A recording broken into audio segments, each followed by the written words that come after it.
चलो बातचीत छोड़ो, अब गर्म पानी पी लिया, अब घुस जाओ। दोस्तों, स्त्रियों के नामों में कितना बदलाव आया है। पहले सतयुग के समय में स्त्रियों को देवी कहा जाता था और अभी कलयुग के समय में स्त्रियों को बेबी कहा जाता है। हम पुरुषों का क्या, बड़ा अन्याय होता है, कोई भी बदलाव नहीं।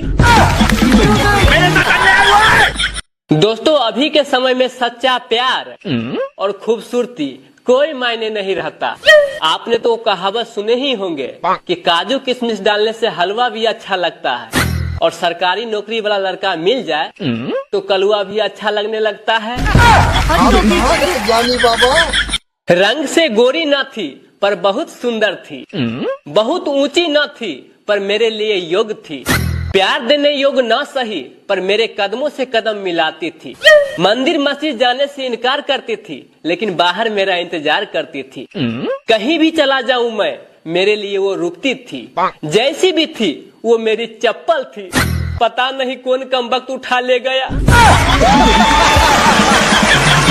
एक पति बेचारा पत्नी के डर से डेली खाना बनाता था तो पत्नी उसके खाने में नुक्स निकाल देती थी। जैसे पति बेचारा अगर अंडा को उबाल देता था तो पत्नी बोलती थी क्या किया, इसे फ्राई करना था।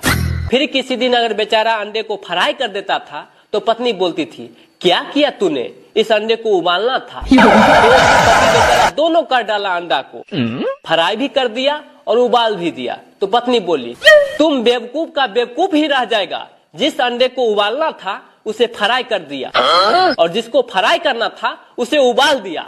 तो पति बेचारा गुस्से से बोला तलाक, तलाक निरंजन, तलाक निरंजन।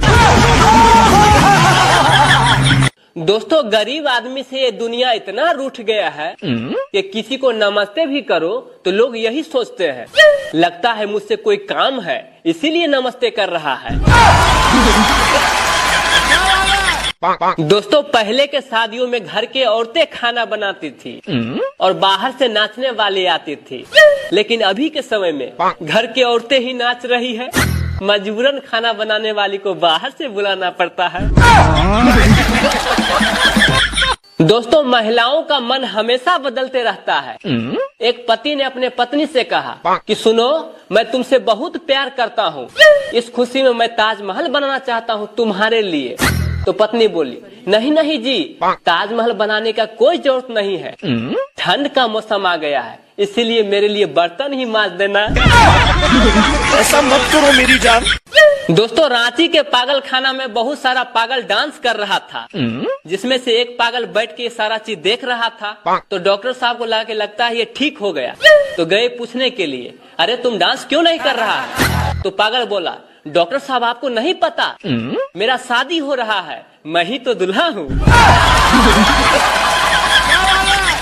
दोस्तों, आज टीवी पर ये देखते हुए मेरे आंखों में आंसू आ गए जब दशरथ जी अपने तीनों बीवियां को बड़े प्यार से समझा रहे थे, क्योंकि यहाँ एक को समझाना बड़ा मुश्किल है।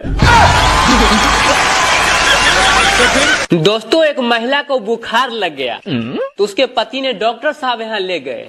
तो डॉक्टर साहब मुंह में थर्मामीटर रखते हुए कुछ देर चुप रहने को कहा। तो महिला को चुप देखकर उसके पति को बड़ा अचंभा लगा। तो डॉक्टर साहब से पूछा उसके पति, डॉक्टर साहब ये चुप रहने की जादुई चीज कितने का आता है।